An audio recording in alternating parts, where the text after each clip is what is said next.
If you want to achieve like liberation from narcissistic tactics, then you're going to want to watch this. And what I'm going to do is I'm going to take you through a list of just very common narcissistic tactics that are used to manipulate you. And the first one I'm going to take you through is called gaslighting. And narcissistic gaslighting is interesting because it is basically the psychological equivalent of someone, stealing your glasses and then asking, well, why are you squinting? It's like you find yourself living in an episode of Whose Line Is It Anyway, where everything is made up and the points or reality doesn't really matter.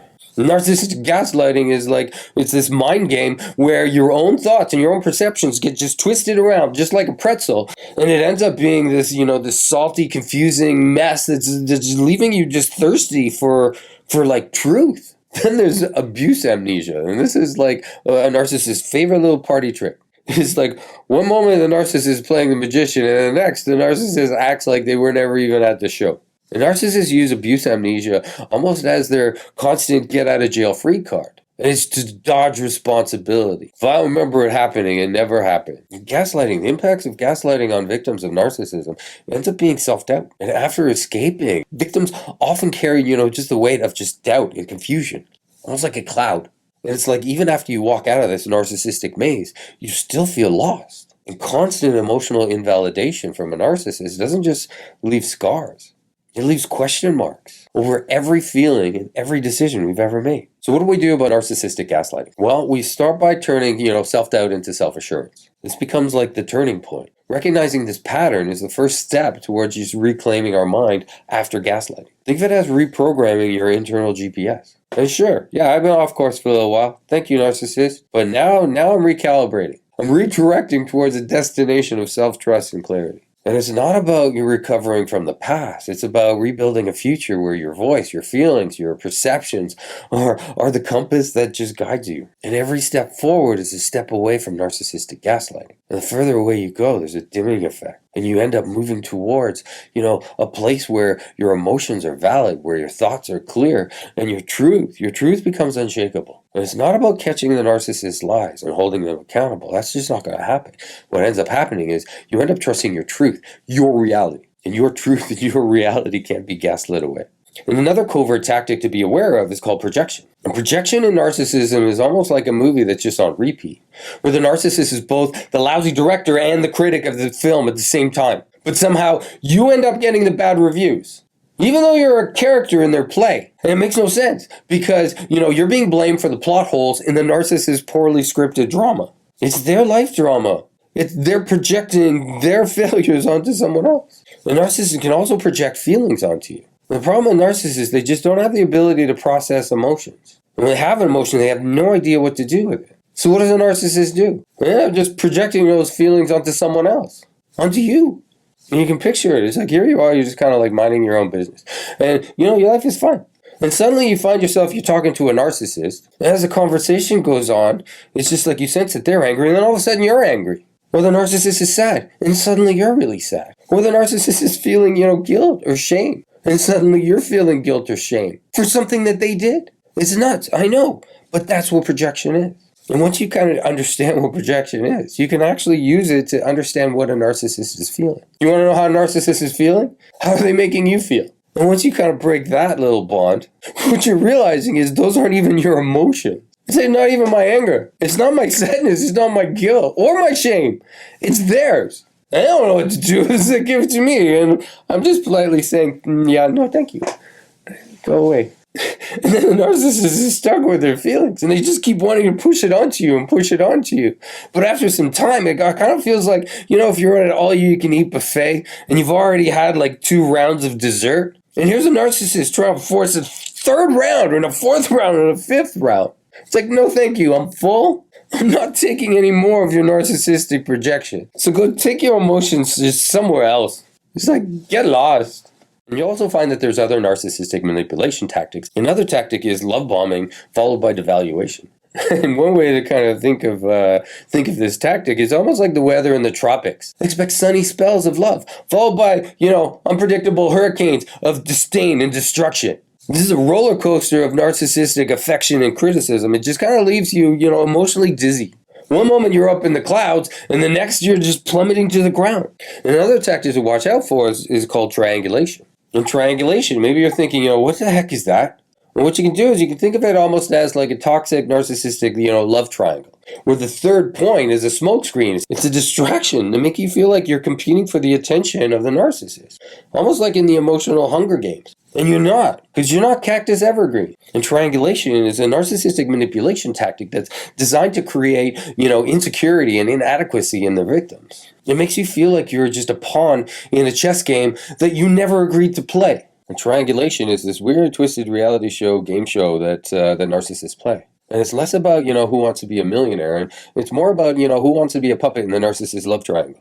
And what we realize is that healthy relationships, they're built on trust. And narcissistic relationships, well, they thrive on jealousy and insecurity. So imagine that, a relationship where adding a third person into the mix is just part of the strategy. And it's not one that you signed up for. It's like narcissists are constantly bringing these, uninvited, plus ones to your dinner parties. And narcissists use triangulation like, soap opera plot twist where suddenly there's just a mysterious third character that shows up.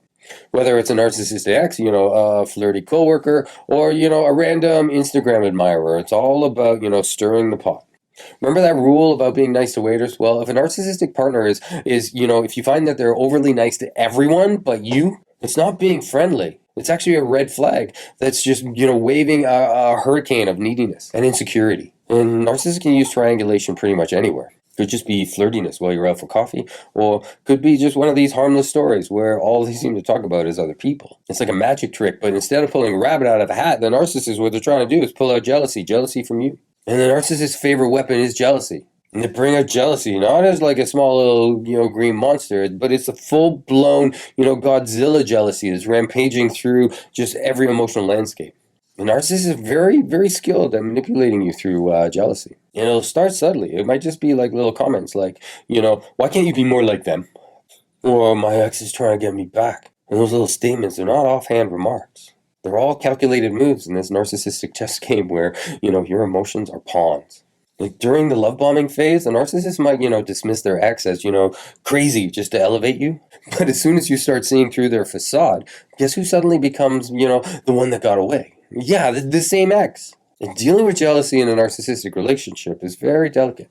And in a world where, jealousy should be, addressed with, understanding, and narcissists they weaponize it. They use it as a weapon. And your feelings, they're not just dismissed. They're like trampled underfoot in the narcissist parade of just their ego. And triangulation isn't just a narcissist that's trying to create a love triangle. It's more of a distraction tactic. And it's designed to keep you off balance. Too busy dealing with the jealousy to even notice the exit signs from the narcissistic relationship are coming. And understanding triangulation means understanding this tactic isn't just about identifying a problem. It's about empowering yourself to rise above narcissistic strategies. It's about, realizing that you're not competing in a race for the affection of the narcissist. You're being led in a circle. And breaking free from the narcissistic circle means not just stepping out of the triangle, but drawing your own line. A line towards, self-respect, emotional health, and just genuine love. And with triangulation, you're not just escaping a manipulation tactic. You're reclaiming your right to a relationship that's built on trust, on respect, and mutual admiration. Not on one-sided narcissistic one. And another narcissistic tactic to keep your eye on is kind of like the silent treatment. And, one way you can think about the silent treatment is kind of like the adult version of a child that's plugging their ears and shouting, I can't hear you! I can't hear you! Can't hear you! Only it's less mature. And it's far more damaging because it's coming from an adult. And the important thing to know about the silent treatment and its effect on you is it could actually be a sign that there's like codependency, or you may have an abandonment trauma that you need to work on. So if you do find yourself as a victim of silent treatment from a narcissist and it feels like you have to give in to them all the time, this is maybe a time to work on, the codependency trauma or the abandonment trauma. Because once you can kind of make peace with yourself, that this silent treatment actually becomes a great time where you can just enjoy the peace and quiet without the constant narcissist drama playing out. Because if that peace and quiet is traumatizing for you, and it's just like, cool, then that's okay. That's good information to learn. What is it about me that's keeping me connected to this chaos? And you heal that. And all of a sudden the silent treatment is like, oh, thank you. And another narcissistic tactic to watch out for is called hoovering. Narcissistic hoovering is actually, it's named after the vacuum cleaner. And it really sucks. It really does. And hoovering to a narcissist is almost like, you're getting this message back for them. And it's them saying, I miss controlling you. Can we do like a reunion tour? Get the band back together. Yeah. And on the other side of recovery, what you do is you see it for what it is. It's a narcissist saying, hey, you want to come to Crazy Town with me? Don't you miss it? Don't you want to come back to this chaos? And your response is no. No, I don't. Not even a little bit. I don't miss it at all. And you can think of narcissistic hoovering as almost like it's like a boomerang that's just coated in honey. And each time it comes back, it just gets stickier and messier. It's worse and worse. And before you know it, it's so big and so messy, it almost like hits you in the head and just completely knocks you out. And another narcissistic tactic to watch out for is called blame shifting. Blame shifting is narcissist's favorite little dance move because, they'll step forward, they'll step back, they'll do a little quick side over here, do over there. And before you know it, you find that you're the one that's tripped. Narcissistic blame shifting is just a really cunning way of just dodging responsibility and accountability. And when you're stuck in the narcissist world, what you're going to find is that blame is the game that's always rigged in their favor. And two more things to watch out for is, narcissistic isolation and control. And the purpose of isolation is to, isolate you from your squad. Because as soon as you get sucked in, it's just like, oh, I have all this loving support, and then boom, now you don't. And it starts off with just narcissistic control that's just kind of masquerading as concern. It ends up being a cage the narcissist builds with false promises. It's like, Rapunzel just getting invited up into the tower and realizing that she's kind of stuck there and nobody even knows where she is.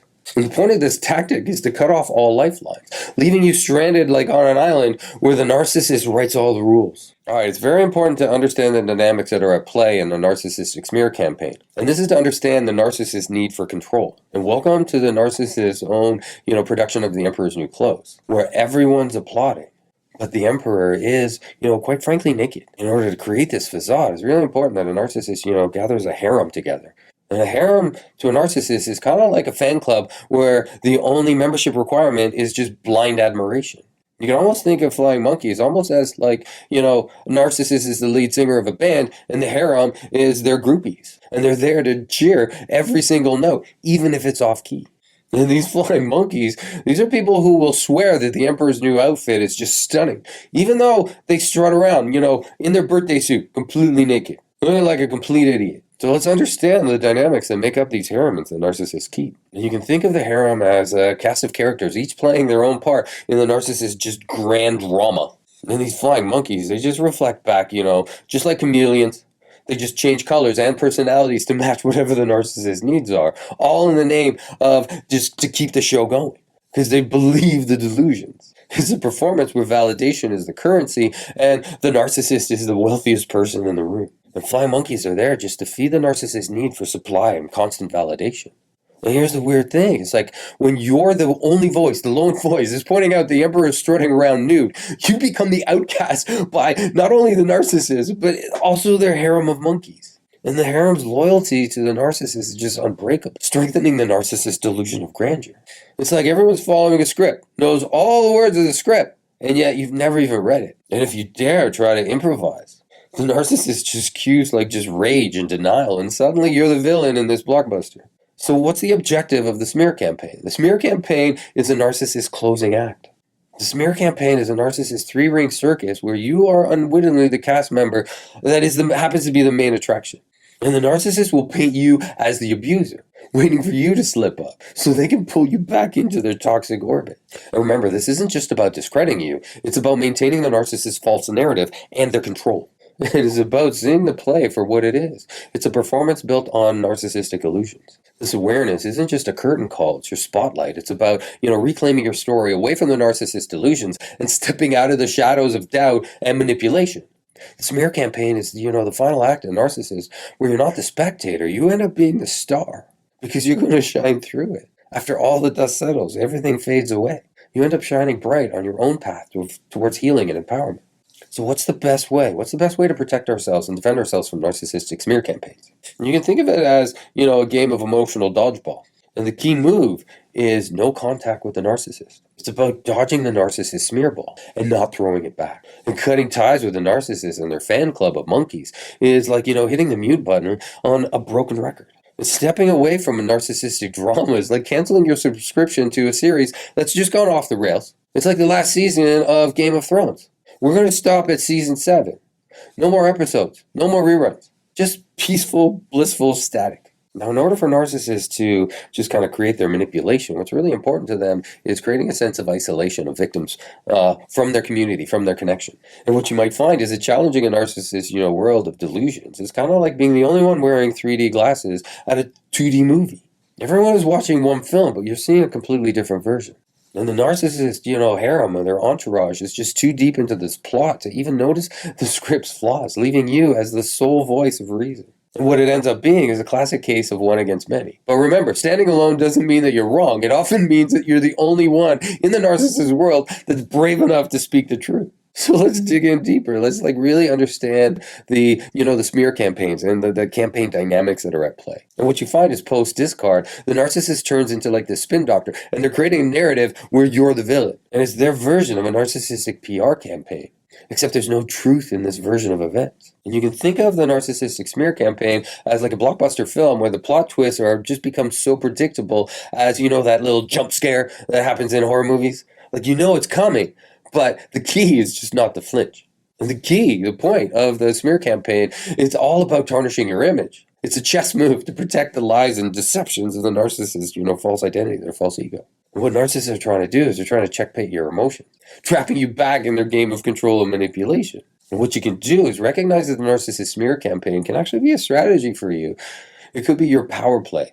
Because what it ends up being is it's seeing beyond the smoke and mirrors and understanding the motives that are behind the narcissist's facade. What kind of person would do that to somebody else? And when you know that, it's just forget about the words, look at the actions. But to combat a smear campaign is not about a call to arms. It's not for confrontation with a narcissist, but for self-preservation and emotional integrity. And what you'll find is your best protection from a narcissistic smear campaign, your best strategy is complete disengagement. Because it's not about winning the game. It's about leaving the narcissist game board just entirely. Just leave it as it is. And when you do that, it isn't about, stepping back and admitting the narcissist has won this game. It isn't. It's about stepping up to a life where you're in control and those games actually don't matter to you anymore. And by breaking free from the narcissist and their ego chamber, you're not just avoiding their tactics, you're, reclaiming your narrative. What you're doing is you're choosing a path where your voice, your truth, and your well-being are the main characters of your story, not just footnotes in some narcissistic fantasy. Recognizing these narcissistic traits can empower you to identify manipulative behavior and take steps to protect yourself from just emotional exploitation from narcissists in relationships. And what you'll find is, yes, your journey through the labyrinth of narcissistic deception might have left you feeling lost. But with each step towards recognition, what you're finding is your way back to yourself, your true self, your real self. And yeah, post-narcissism, it feels like you're piecing together a puzzle again. But each piece of this puzzle is a fragment of your regained strength, a fragment of your regained autonomy. And when you put it all back, you get to be yourself again. And understanding these narcissistic tactics and how they play out and how they influence you becomes a knowledge, becomes a shield that protects you against further, emotional exploitation and manipulation. It ends up being you turning the tables on the narcissist and taking back your control. It's about standing tall in the face of narcissism, saying, I see through your illusions, and I'm choosing my truth, my health, my dignity, over that, cluster bomb of just narcissistic, puffery. And what we find in the end is that recovery from narcissism becomes a transformation. And it's not about changing the narcissist. That's a path that they have to walk alone. It's about changing how you respond, how you grow, how you thrive.